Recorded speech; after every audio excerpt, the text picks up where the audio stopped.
लोहरदगा से बड़ी खबर। आंजन धाम को वैश्विक पहचान दिलाने के संकल्प के साथ स्वामी विवेकानंद की जयंती एवं राष्ट्रीय युवा दिवस के शुभ अवसर पर आगामी 12 जनवरी 2026 को एक बार फिर आयोजित होने जा रहा है मां आंजन धाम महोत्सव।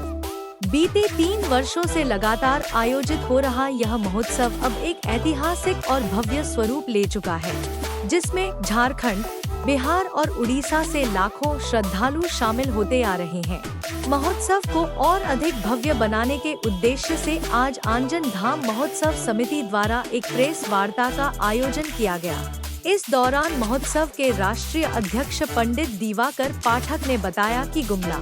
लोहरदगा और सिमडेगा जिले की धरती प्राचीन काल से ही आदिवासी असुर जाति एवं वनवासी मूलवासियों की सभ्यता,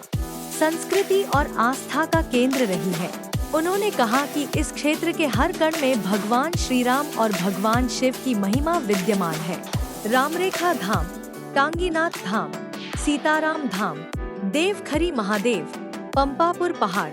नवर्तनगढ़, कपिलनाथ मंदिर, नागफेनी जगन्नाथ मंदिर सहित अनेकों पौराणिक स्थल इस भूमि की आध्यात्मिक पहचान है। मान्यता है कि यह क्षेत्र बजरंगबली की जन्मस्थली भी है, जहां भगवान शिव और भगवान परशुराम अद्वितीय रूप में विराजमान है। महोत्सव के दौरान काशी से पधारे आचार्यों द्वारा भव्य पूजन, संगीतमय सुंदरकांड पाठ, लाखों श्रद्धालुओं द्वारा सामूहिक हनुमान चालीसा पाठ, साथ ही भंडारा और महाप्रसाद वितरण का आयोजन किया जाएगा। समिति ने सनातन धर्म से जुड़े सभी श्रद्धालुओं से इस ऐतिहासिक आयोजन में भाग लेकर कार्यक्रम को सफल बनाने की अपील की है। न्यूज स्केल लाइव के लिए लोहरदगा से इंद्र कुमार गुरु की रिपोर्ट। आगे बने रहे, देखें पूरी प्रेस कॉन्फ्रेंस। सबसे पहले तो मैं आपके चैनल के माध्यम से सरकार को बधाई देना चाहूँगा और साथ ही साथ आंजन धाम कमेटी जो विगत 4 साल से आंजन धाम और इस एरिया में जो पर्यटन स्थल हैं उनको आगे बढ़ाने के लिए अथक प्रयास कर रही है। उसका परिणाम है कि आंजन धाम और रामरेखा धाम को श्री राम कॉरिडोर के रूप में सरकार ने चयनित किया है और सरकार बधाई के पात्र है। हिंदू समाज इसके लिए सरकार को बधाई देती है। 4 साल से रेगुलर आंजन धाम में पंडित दिवाकर पाठक के नेतृत्व में भव्य आयोजन किया जा रहा है, जिसमें हजारों की संख्या में श्रद्धालु आते हैं और 3 दिन का कार्यक्रम होता है। अबर भी यह कार्यक्रम इस वर्ष भी बहुत धूमधाम से मनाया जा रहा है और सरकार द्वारा पहल किया गया आंजन धाम कॉरिडोर को विकसित करने का जो योजना है उसमें आंजन धाम केंद्रीय कमेटी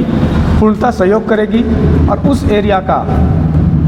अच्छा से अच्छा विकास हो, ये हम लोग पूरे कमेटी इसका तय करेंगे और सरकार को सहयोग करेंगे। और चूँकि आंजन धाम एक सुदूर ऊंचे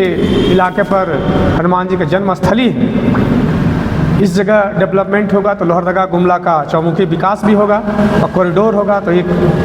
बड़े पर्यटन स्थल के रूप में यह प्रसिद्धि प्राप्त होगी। प्राचीन धरोहर हैं जिनमें हम लोग एक आंजन धाम के अलावा चूल्हा पानी हमारे ज़िला में जो स्थित है, अखिलेश्वर धाम है, मुढ़ड़ पहाड़ है, चंदवागढ़ गांव है, कुराम्बे महाप्रभु मंदिर है, काकपत्ता मंदिर है, सभी को पर्यटन और धार्मिक दोनों कॉरिडोर के रूप में हम लोग प्रशासन के माध्यम से राज्यपाल को भी ज्ञापन देंगे कि अभी तक वहाँ पर जो भी व्यवस्थाएं हमारी नहीं हुई है, जैसे वहाँ पर प्याऊ की व्यवस्था नहीं है, ठहरने की कोई व्यवस्था नहीं है, इन सब बात को रखते हुए हम लोग सभी जगहों पे जो सुविधाएं हम सरकार के द्वारा हो सकती है हम लोग अपनी बात को रखेंगे और इस केंद्र सरकार से भी और राज्य सरकार से भी राजकीय उत्सव के रूप में इन सब को जोड़ते हुए धार्मिक पर्यटन कॉरिडोर का मांग करेंगे।